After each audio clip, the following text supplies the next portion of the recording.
Hi everyone, welcome back to my channel. Basically, today's video is more about a heart-to-heart talk about luxury purchases. I don't have all my luxury purchases over here because I have luxury apparel, luxury lipstick, cosmetics, luxury perfumes, jewelry. Yes, I do have them, but I think that is not the main point about this video. When I talk about luxury purchases, I want to talk about the first few purchases that I have made, and also like how did I buy them. Because a lot of my peers, they are saying that, oh, are you earning a lot of money?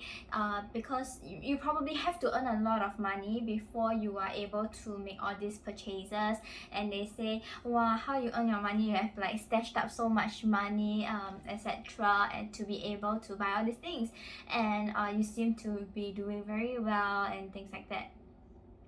Okay, but honestly, this is going to be like a really plain, brutal, and honest like things that I have sacrificed to buy all these luxury goods.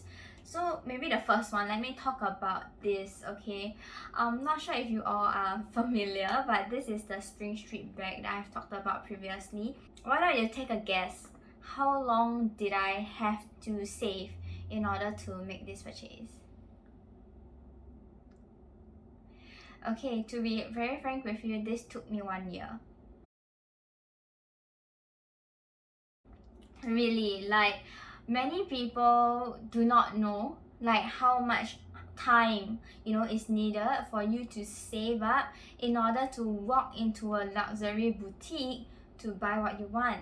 It doesn't mean that today I receive my salary of whatever amount and I'm able to just walk into the store and choose, I want this, I want that, I want this, I want that. No, it doesn't work that way. It doesn't work that way for me. I am an average income earner, and the reason why I'm even willing to spend this amount of money is because I love like the bag. I love how it looks. I like the craftsmanship, I like the design and everything, and this bag really attracted my attention so much.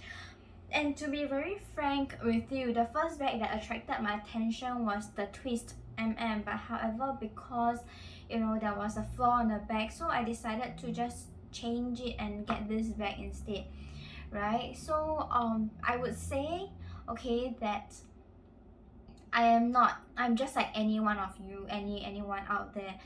I purchase bags by saving up for it, and taking months to put, let's say, $200 in the bank every month, just to be able to buy this. Or even sometimes I put $300, I put $400 into that particular bank account just to make all these luxury purchases. Okay, so next I want to talk about opportunity cost. Okay, because let's say when I bought this bag from Louis Vuitton, I really love this bag. It was so pretty. So when I made this purchase, it's not cheap. I cannot remember the price exactly, but in total, plus the two bandos, the wallet, in total for this whole set, I probably spent around 4.5 and above, 4.5k and above. Okay, so if you really keep track of, not really keep track, I think you won't know because I post the videos not very far apart. Okay, but in fact I have owned the bags like way before I even made the videos. So for these two bags, the difference was actually 1 year apart. So why is it 1 year apart? Because I took another year, okay, to make this purchase, right? I saved up and I made this purchase. And to be very frank with you, why I say opportunity cost is that if, let's say, I did not take out this 4.5k, this 3.8k, and I didn't spend this nearly, let's say, $8,000 on these two bags, I could have used the money to do other things, to invest, to get more returns on the money that I have. $10,000 is actually a good sum of money for you to invest.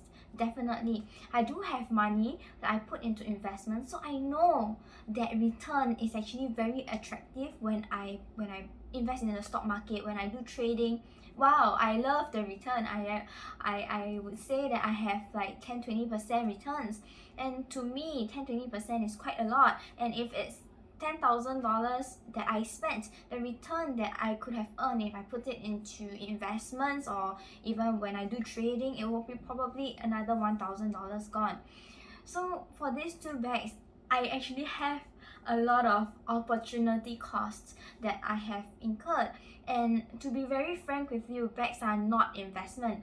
Okay, I don't see bags as investments at all. I know of friends that say, oh, I know you guys always justify your purchase as investments. I personally don't see luxury purchases as investments. I don't see bags as investments. Why I say that? This bag, you can't find it anywhere else. People are buying it to resell it. But for me, I am not getting this bag to resell.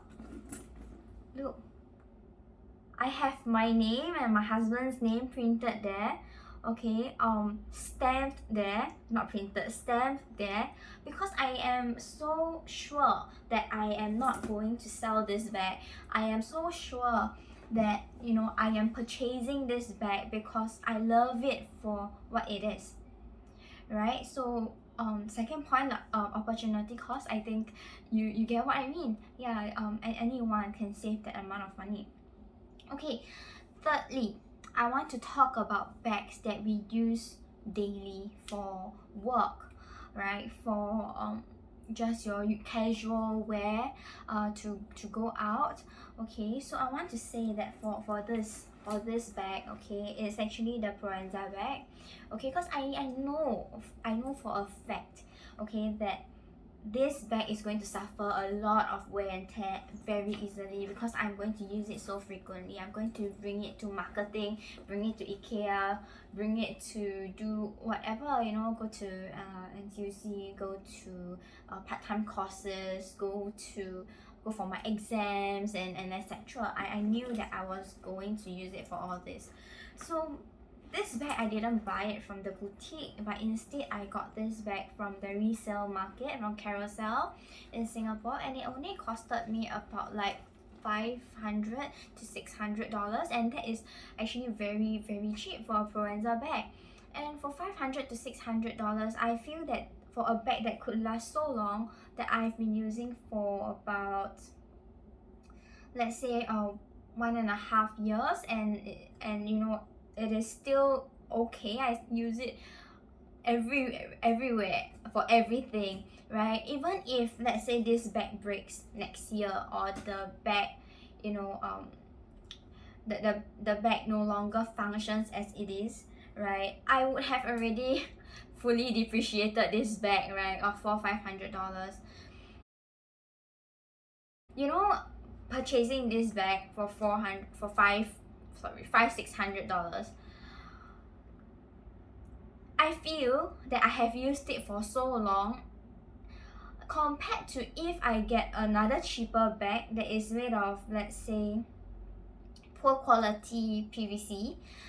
The bag would have been broken way earlier, way before that, because I used to have another Charles and Keith bag that, before I even wanted to save, or I would even say before I was able to save, when I was saving up for other things like buying my house, buying my car, when I was saving for all these things, I didn't have additional savings. I really didn't have space for savings to buy luxury goods. So at that time, when I didn't have these savings for luxury goods, right, to me, buying Charles and Keith is like, wow, it's like, yes, it's like the best bag I can have at that moment, and that is completely fine, and that is good. But I do have a problem. When I use that bag every single day for consecutively 3 months, the glue actually came off. The glue on the side of the bag came off. I have to replace the entire bag. Charles and Keith, they don't fix the bag for you, right? All these bags that you buy from them, when it is worn out, it is worn out. Okay, there is it is not valuable enough for people to pay attention to that bag for you, and not valuable enough for you to spend some money to bring it to bag repair. So you end up throwing the bag away, which is a complete waste. To me, it's a waste of money. I spent $60-$70 on that bag. I used it for 3-4 months. It broke, and that's it. It becomes a waste. The materials is wasted. The money that I spent, the $60, is wasted. Although it is much cheaper than this bag, but let's say if I just use it for 30 months, 10 more months, right? I would already got back all the returns. Yeah, so this is another thing that I really wanted to be open, and talk about it, because luxury purchases is not solely for the sake of luxury. I don't know how to explain this, because like I mentioned in the previous 2 points, right? Just to reiterate, luxury can be luxury, depends on how you really save your money and want to spend your money, even though you know that you are giving up a lot of opportunity costs to make these purchases. Yeah, and sacrificing a lot of things. In fact, I could have went out to dye my hair, to eat a luxurious meal, but no, because I like fashion, I like bags, so I actually decided to go ahead to save and buy all these things. Yeah, while some other people can be doing their nails and they can say, oh, this person is buying so many bags, but in fact they're spending their money somewhere else and on things that they feel that is probably more worth it, or like they feel that they need to pamper themselves. So I think everyone pamper themselves in different ways. Everyone has different hobbies. So yeah, that's that, right? Okay, so I also want to talk about, like, all these other off-white bags that I have. Okay, because when I talk about these bags, a lot of people think that I buy them first hand. Okay, actually similar to this bag, I bought these from Carousel. And why I always buy from Carousel is because I always read the descriptions and the story, like why are people selling them, although they're in good condition. I do buy from off-white boutique store, just saying, but I have already sold some of those bags that I have previously purchased. And for the exact same reason as why people are selling these two bags, or like even exact same reasons as why other people are selling bags out there, you just feel that that bag may not be as suitable for you anymore, and you sell it, and then you take that money and then you purchase these bags. Yeah, so I think the most important point over here is that there is a circulation. For luxury bags, there is a circulation compared to other fast fashion or like cheaper bags out there that doesn't have this kind of circulation of value. Right? When I purchase these off-white bags from the store, let's say I buy it for $1,500. Although when I sell it on Carousel, I sell it for $800 or I sell it for $700. I get back $700. However, that $700, you may seem like a loss, right? I lost from the retail value, but that is not true. Like, in my opinion, that is not true, because when I got that $700, I managed to get this bag at $800, where the retail value of this bag is $1,600. Right? And it is fully almost new when I got it. So that I would say that there's this cycle and this circulation in this market. There is less wastage, and when I sell or let go of my luxury goods, I see these people on Carousel thanking me for keeping my bag in good condition. I am happy, I am glad that someone else is loving the bag for me. Someone else is finding a better function for that bag, right? So this is another point that I want to make about buying these bags. It doesn't mean that it stops there, right? It doesn't mean that when you spend the money, it's gone like that, right? Yeah. Okay, and last but not least, I want to talk about the cheaper luxury bags, which is like this Miu Miu bag is, and to be frank, why would I say cheap? Because this bag, okay, when you compare to all these other bags, like even to these and these and whatever, this retail price, sorry, I mean the auntie hand gesture, but this retail price is only $800 over. Okay, to some of you, $800 over may seem like a big amount of money, but to me, as someone who put in $500 a month, $400 a month into a savings account just to buy luxury goods, $800 is a small proportion of the amount of money that I save, that I put in, right, in order to buy all these things. So I would say that, for these cheaper luxury items, or like cheaper luxury bags, they do not really hold much of a resale value.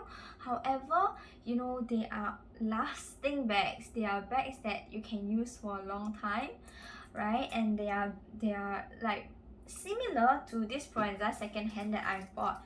Okay, you can use it every single day and it depreciates just as well as any other bags out there, right? So like when I choose where I put my money, where I want to buy these items, I just want to really share with you guys the reality of it, the reality of buying these bags.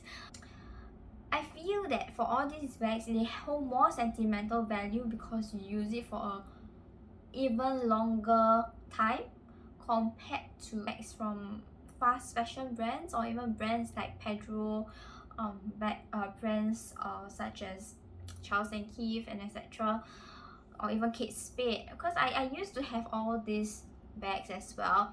But why I eventually went for other brands, I would say honestly, I just want to say, wait, to be fair, Kate Spade and Coach are really good. Their quality is really good, but I moved on because their designs are no longer appealing to me. Yeah, so for these middle tier brands, I really feel that I used to love them. Their quality is really good, and now I still love some of the pieces that I own. I still have them in my wardrobe, but the thing is, it no longer complements what I like, and I just moved on, and it's a common thing, it's a normal thing. Yeah, so I think all in all, I really just want to say that middle income earners also deserve to buy luxury goods. It doesn't mean that us as middle income earners, we shouldn't buy, we cannot buy, and it's overstepping to buy. I don't think this is true, and I don't think that anyone should think that way. Okay, I myself went through a process of saving up for other more important things. After you settle all these important things like saving for my wedding, for my house, for my car, after these 3 items are settled, then I have reached a point where I can start saving for luxury. And this is actually normal and common, and I believe that any one of you out there is able to do so. If I spent 12 months saving for a bag, if it was me when I was younger and not earning so much, and let's say I'm not saving for my wedding, I'm not saving for my car, my house and everything, honestly, I don't think that I won't be able to make these purchases. I think I can, but I probably need a longer time.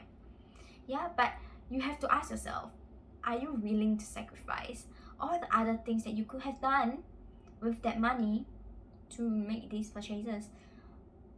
Yeah, so luxury purchases, I would like to end by saying, may not be for everyone. It really depends on what is your hobby, what you like, and whether you think that making these purchases are worth it or not, considering the opportunity cost. Okay, comparing all the other things that you may have missed out in life, like doing your nails every month, going for hygiene hotels, you know, going for drinking sessions with your friends, going for your night outs, going for your fine dining, right? Are you willing to, I mean, are you someone who can give up on all this, or like forgo all this to make these purchases as a middle income class? I'm not talking about the uber rich, right? I'm not talking about the super rich people, but instead like people like us, right?